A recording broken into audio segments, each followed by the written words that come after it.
Hi hello, मी प्रियंका. आजपासून मी daily routine start केलेलं आहे. तुम्हाला मी काल बोलले होते की आजपासून मी डेली रुटीन दाखवत राहील. मी काय जे दिवसभर करत असेल ते मी तुम्हाला दाखवत राहील, तुमच्यासोबत शेअर करत राहील. सो तुम्हाला माझे डेली ब्लॉग्स बघायला आवडतं का हेही मला कमेंट करा. आणि जर आवडलं तर लाईक करा, सबस्क्राईब करा, शेअर करा. आणि खूप सारे जे डेली रुटीनमध्ये किंवा शेतामधले मी ब्लॉग्सही पोस्ट करणार आहे त्याच्यामध्येच ॲड करून. सो तुम्हाला बघायला आवडेल का हेही कमेंट करा. आणि छान छान मस्त असं व्ह्यू आहे आमच्या घराच्या पाठीमागे. वाव असा सुंदर हिरवळ आणि डाळिंबांचे झाडं किंवा डाळिंबाचे बाग आहे सो आमच्याकडे.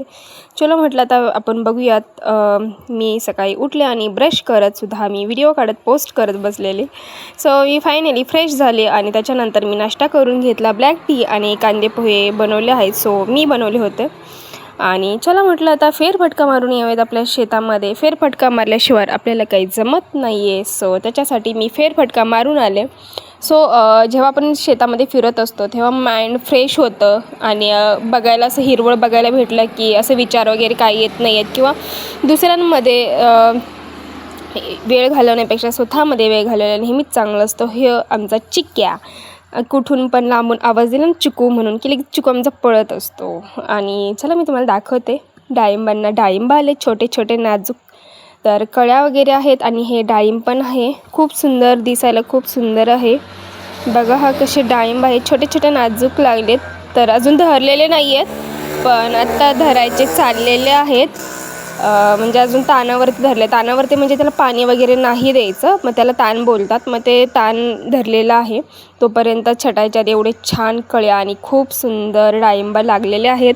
सो मी फायनली जेव्हा मी डाळिंब धरेल तेव्हा मी तुम्हाला नक्कीच दाखवेल की डाळिंब किती कसे असतात किंवा लहानापासून मोठ्यापर्यंत एक ब्लॉग बनवेल किंवा किती औषधं वगैरे असतात, किती केमिकल वगैरे असतात. ह्या पपईंना तर हे औषध वगैरे काहीच नाही आहे.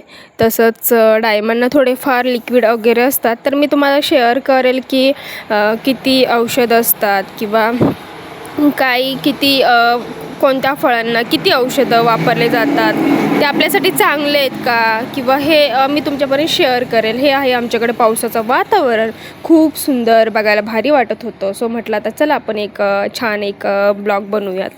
मी गेले आमच्या शेळ्यांकडं. खूप सुंदर स्वीट आणि खूप गोड आहेत. ह्या मुख्य प्राणी बोलले की खूप सुंदर असतात आणि मारत वगैरे नाही आहेत पण भारी आहेत. हे आमचा बंड्या खूप आगाव आहे, सगळ्यांचं खाऊन घेतो. सगळ्यांचं खायला असेल तर त्याच्या मनासारखं खायला असेल तर तो कोणाला खाऊन नाही देते. खूप भारी आहे, मारतो वगैरे. मी जेव्हा जाईल तेव्हा असे पाठीच येत असतात माझ्या तरी. एवढे भारी आहेत की मुख्य प्राण्यांना जीव लावायला खूप आवडतं आणि भारी वाटतं ते. आपल्या घरी एवढे छान शेती वगैरे आहे. त्याच्यानंतर मी आपले असे छोटे म्हणजे 2च शेळ्या आहेत आमच्या घरी, बाकीचं नाही आहे. आणि खूप भारी आहे, ह्यांच्यासाठी पण खूप सुंदर आहे शेळ्या. मी चला म्हटलं तर धार काढून घेऊयात शेळीचे. आणि मग ते धार काढून घेतल्यावरती हे बघा आमचं मधीच एक असं फिरत होतं, असं बघत होतं की मी मोबाईल कुठे ठेवला आहे. तो भारी आहे बघा. हे एवढं मी दूध काढलेलं आहे. तुम्हाला गावाकडचे ब्लॉग्स बनवायला मला आवडतं आणि तुम्हाला पण एन्जॉयसाठी मी खूप छान असे नॅचरल बघायला पण भारी सुंदर तुम्हाला एन्जॉयसाठी असेच ब्लॉग नवीन बनवत राहील. चलो भेटूया नेक्स्ट ब्लॉग.